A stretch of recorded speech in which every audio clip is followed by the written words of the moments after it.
अस्सलाम वालेकुम दोस्तों, मैं नज़ीहा महमूद। ज़िंदगी एक दरिया है और तैर के जाना वाहिद ज़रिया है।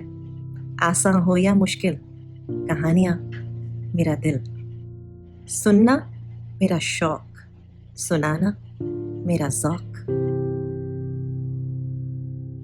आपको ये बहुत सारी कहानियाँ शायरी में, डॉक्यूमेंट्रीज़ में, प्रोग्राम्स में, मोनोलॉग्स में और किसी न किसी एक्सप्रेशन में मिलेंगे मेरे यूट्यूब चैनल पर नज़ीहा महमूद टाइप कीजिए, सब्सक्राइब कीजिए और अगर सब्सक्राइब कर ही लिया है तो फिर लाइक भी कीजिए और अब लाइक कर ही दिया है तो एक आध वीडियो भी देख लीजिए।